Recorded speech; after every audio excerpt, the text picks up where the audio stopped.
और एक बार फिर से आपको तस्वीरें दिखाते हैं अब पणजी की, गोवा की तस्वीरें आपको दिखाते हैं, जहां पर बीजेपी दफ्तर में मनोहर पर्रिकर के अंतिम दर्शनों के लिए लोग पहुंच रहे हैं। शाम 5 बजे अंतिम संस्कार होगा। खुद प्रधानमंत्री यहां पर पहुंचेंगे। सरकार में शामिल कई केंद्रीय मंत्री, इसके अलावा भारतीय जनता पार्टी के कई बड़े नेता यहां पर पहले से पहुंच चुके हैं। कल शाम उन्होंने अंतिम सांस ली और कल से ही कार्यकर्ताओं का जमावड़ा उनके घर के बाहर और फिर भारतीय जनता पार्टी के दफ्तर में लगा हुआ है। लोकप्रिय नेता हरदिल अजीज और न सिर्फ गोवा में बल्कि देश भर में उनकी लोकप्रियता का यही आलम रहा है। नेहा हमारे साथ जुड़ी हुई है भारतीय जनता पार्टी से। नेहा, पहले 2013 की बात करें, जब प्रधानमंत्री को प्रधानमंत्री के कैंडिडेट के तौर पर समर्थन करना, सबसे पहले समर्थन करने वाले नेताओं में से एक रहे मनोहर पर्रिकर, और फिर जब उनकी सरकार बनी प्रधानमंत्री की, नरेंद्र मोदी की, तो रक्षा मंत्रालय की जिम्मेदारी संभालने के लिए गोवा से मनोहर पर्रिकर को बुलाना, दोनों के बीच में रिश्ता किस तरह का था, यह बताता है बहुत कुछ। देखिए, मोदी जी कितना उन पर विश्वास करते थे, ये आपने खुद ही बोल दिया कि उनको गोवा से बुलाकर रक्षा मंत्री बनाया गया, और उनकी कॉम्पिटेंस और उनकी इंटेलिजेंस पे जो उनका विश्वास था। आप देखिए, मेटलर्जिकल इंजीनियरिंग उन्होंने की थी आईआईटी से, पहले एमएलए थे देश के जो आईआईटी से निकल के आए थे। और आप उनका जो कार्यकाल देखेंगे, ओआरओपी तो एक चीज है, लेकिन एक डिफेंस के अंदर जो मॉडर्नाइजेशन का आप देखिए, जो प्रोक्योरमेंट पॉलिसी थी डिफेंस की, कई सालों से हमारा जो एम्यूनिशन था आउटडेटेड था, उन्होंने रेड टेप हटा के पूरा एक मॉडर्नाइज करने की कोशिश करी डिफेंस मिनिस्ट्री को। सो बहुत सारी चीजें उनके क्रेडिट में जाती हैं, और प्रधानमंत्री जी और उनके बीच का जो रिलेशन है और जो एक विश्वास है, उस पर वो पूरी तरीके से खरे उतरे। और आप उनका ये देखेंगे, एक संगठन की शक्ति, मैं कहूंगी एक परिवार की शक्ति, की आज प्रधानमंत्री जी स्वयं उनकी अंतिम यात्रा में सम्मिलित होने के लिए आज गोवा जा रहे हैं।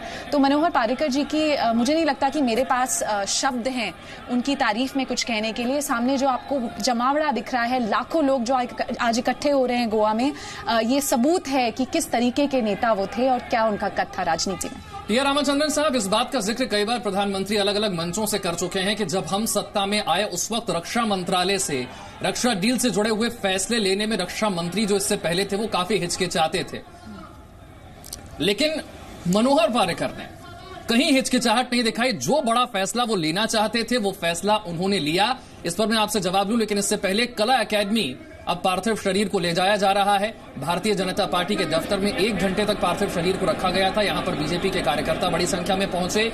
अब हर वो आम शख्स गोवा का जो अंतिम दर्शन करना चाहता है अपने प्रिय नेता के, वो कला एकेडमी पहुंच सकता है पणजी में, वहां पर अंतिम दर्शन कर सकता है। 4 बजे तक का यहां पर समय है। उसके बाद यहां से अंतिम यात्रा निकलेगी मीरामार के लिए और फिर 5 बजे अंतिम संस्कार होगा। लेकिन लौटते हैं रामचंद्रन साहब, जो प्रधानमंत्री की बात थी कि इससे पहले के रक्षा मंत्री फैसले लेने में हिचकिचाते थे, लेकिन मनोहर पर्रिकर में वो हिचकिचाहट नहीं थी।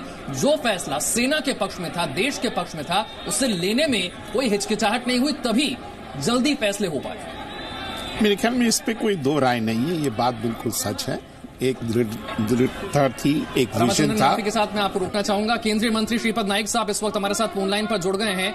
श्रीपद नाइक साहब, आपने तो भारतीय जनता पार्टी का गोवा में उदय से लेकर मनोहर पर्रिकर के मुख्यमंत्री बनने तक, फिर रक्षा मंत्री बनने तक, फिर गोवा में वापस जाने तक, उनके पूरे सफर को देखा है। किस तरह से आज इस सफर को बयां करेंगे, कैसे आज उन्हें आप याद करते हैं?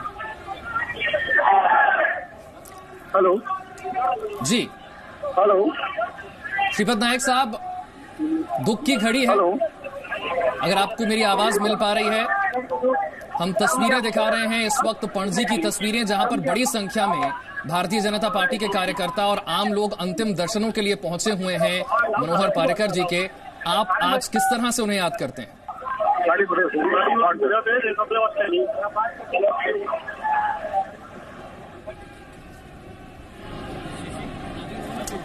श्रीपद नाइक साहब तक हमारी आवाज नहीं पहुंच पा रही है। एक बार फिर से उनसे संपर्क करने की हम कोशिश करेंगे। लौटते हैं अपनी चर्चा पर। रामचंद्रन साहब, अपनी बात पूरी कीजिए।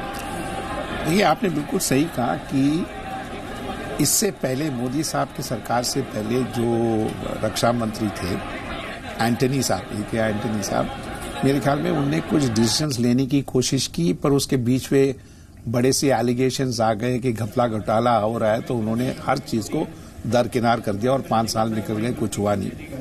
मेरे ख्याल में डिफेंस मॉडर्नाइजेशन में और जो चीजें आर्म फोर्सेस को बहुत सख्त जरूरत है, उसको अगर टाइमली प्रोक्योर करके नहीं दिया तो फिर ये सब चीज फजूल में हो जाता है। तो कुछ जब जर्नलिस्ट उनको मिले और उनके साथ मैं भी था उस वक्त, वो सवाल किए कि बहुत जरूरी है मॉडर्नाइजेशन आर्म फोर्सेस की, किस तरीके से। अलग था उनमें, आपने जैसा जिक्र किया ए के एंटनी साहब का, क्या अलग था पिछली सरकारों में रक्षा मंत्री के काम संभालने में और मनोहर पर्रिकर के काम संभालने में? क्यों उन्हें कोई चीज रोक नहीं पाई फैसला लेते? नहीं, देखिए वो बहुत डायरेक्ट थे और मेरे ख्याल में जब रक्षा मंत्री का पद उन्हें दिया गया तो उनको ये भी बताया गया कि कुछ डिसीजंस आपको लेने हैं, सोच समझ के लेने हैं, और जो नीड्स हैं रक्षा मंत्रालय के और 3 आर्म फोर्सेस के, उसको किसी ना किसी तरह जल्द से जल्द उसको पूरा करना है। अब डिफेंस मिनिस्ट्री और आर्म फोर्सेस ने अपनी डिमांड्स तो रख तो दी, पर वीके सिंह साहब भी हमारे साथ इस वक्त फोन लाइन पर जुड़े। रामाचंद्रन साहब, मैं आपके पास लौटूंगा। वीके सिंह साहब, केंद्र की सरकार में रहते हुए आपको भी मनोहर पर्रिकर साहब के साथ काम करने का काफी वक्त मिला, समय मिला 2014 से 2017 के बीच जब वो रक्षा मंत्री रहे, और हमारी चर्चा अभी इसी चीज पर हो रही थी कि रक्षा मंत्री रहते हुए किस तरह से सेना के आधुनिकीकरण की बात हो, 1 रैंक 1 पेंशन की बात हो, या फिर उरी की घटना के बाद सर्जिकल स्ट्राइक की बात हो, इन सभी घटनाओं को आपसे बेहतर कोई नहीं समझ सकता। देखिए, पर्रिकर साहब का एक अलग तरह का व्यक्तित्व था।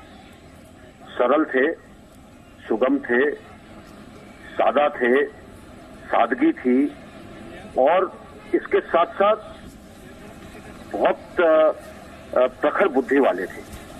तो हर चीज को समझना, उसको कैसे जल्दी से जल्दी हल निकाला जाए, वो हमेशा कोशिश करते थे कि हर चीज का आसानी के साथ हल निकाला है।